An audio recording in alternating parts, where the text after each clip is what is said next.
your play is part of the South Coast Repertory Pacific Playwright Festival this year. Hmm. What are you looking forward to see and watch during this festival? I have to say, they probably put on the best festival for playwriting. And part of it is because, and I told this to David Ivers, the artistic director, because I had this realization at the last festival. Because at the last festival, I got to just be a spectator again.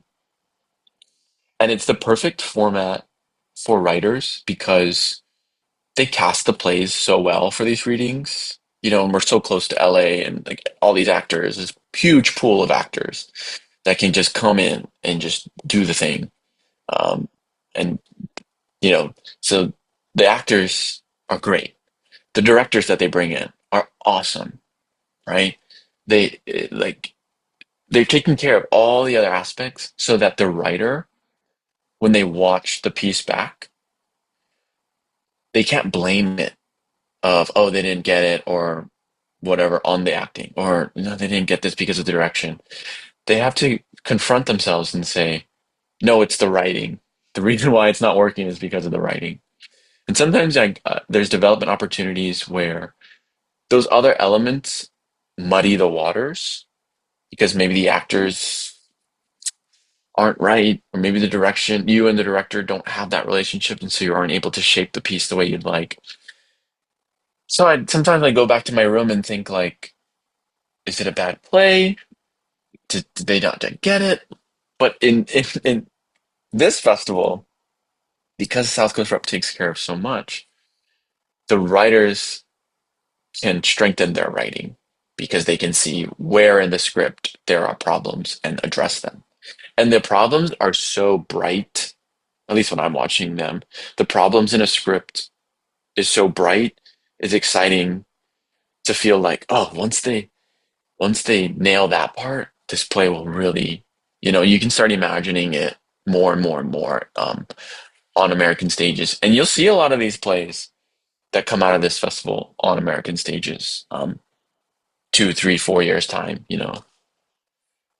So that's what's exciting about it too. Is you kind of get like first access to that. There's always a playwrights panel. Did you enjoy that? And how do you what did you get out that from the other playwrights who were there on the panel?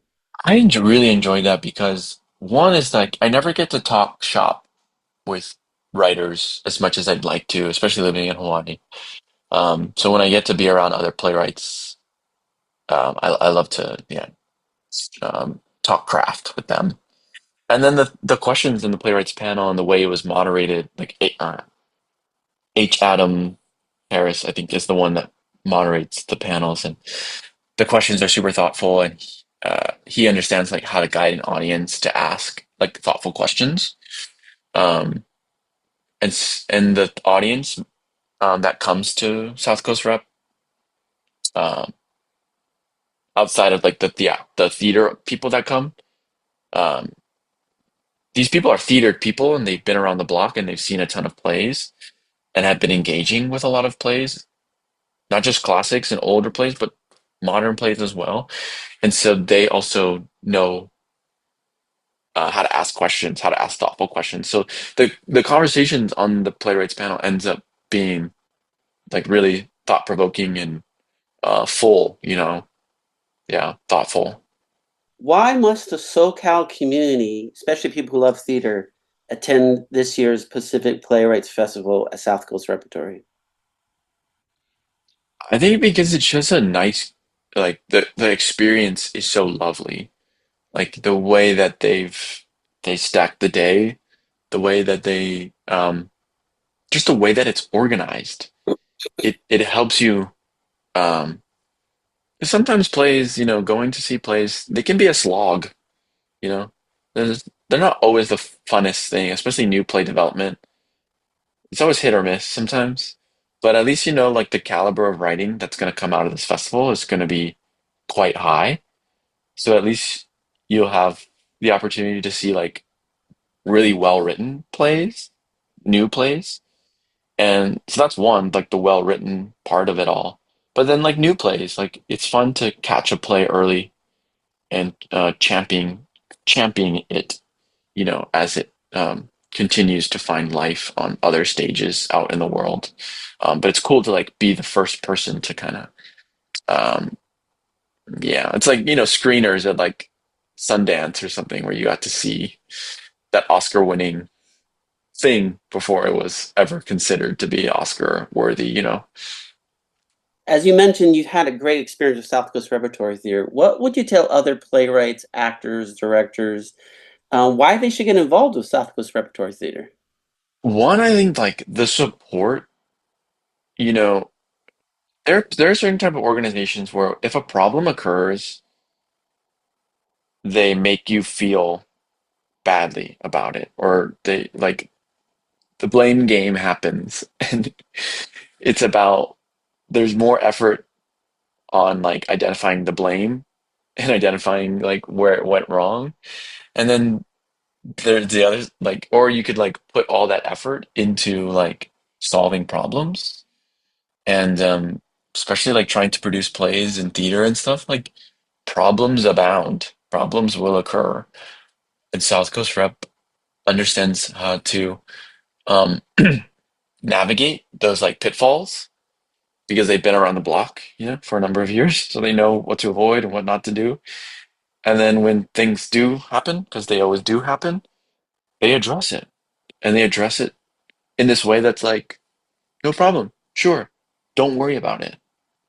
And this they have to know that like to be able to de-stress, from artist perspective and not carry somebody else's tension, it helps free up the writer to write without anxiety. And if you're able to write without anxiety, you're gonna get cool things. Like for instance, like an example from last year, somebody wrote like a 19-person play. South Coast Rep casted that play, like, and showcased that play in the festival last year. Which is funny to write for me to hear because in grad school or just like the culture of writing playwriting, it's like we try to write like a 4-person or a 6-person play, so that's like less of an issue for the theater to produce it. But imagine like a 19-person play, what a huge ask that writer made of South Coast Rep. And South Coast Rep, you know, from an outsider's perspective, made it look seamless, made it look flawless. And so I'm just like truly just like so impressed and with South Coast Rep and on how they produce plays and the thoughtfulness that goes into curation and stuff, and especially just in the investment of the writer, that they're investing in me. They like me. They like my writing for sure, but they also like me and I like them. And that is as important as anything else because you can sense tenseness in a piece because of the personal relationships of all the goings on that have contributed to getting the piece on stage. You can feel that. Um, and you can also feel the other side of it, where the ease of it all. Because this should be easy. Like in an ideal world, it's easy and it's beautiful. That's the best kind of art, I would say.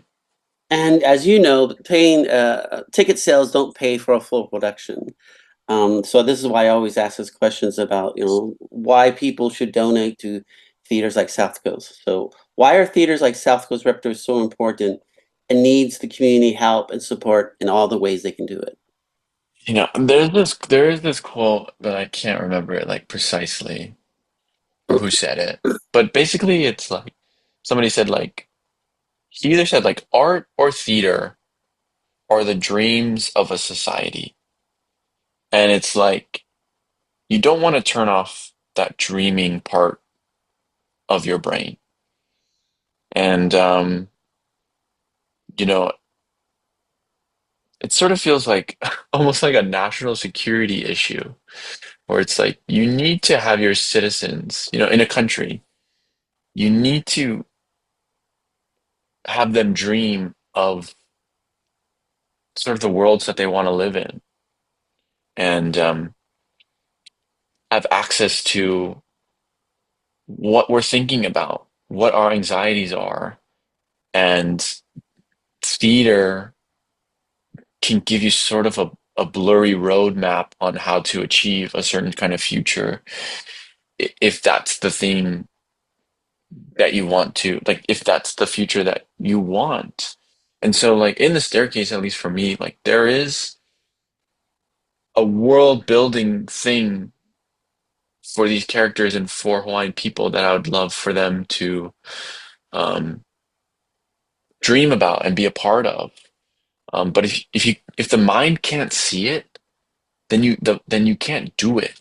And so you have to use art and theater to imagine what could be, and then people will start shifting their brains to believing that it's true. Um, and I don't know if that makes sense, but yeah.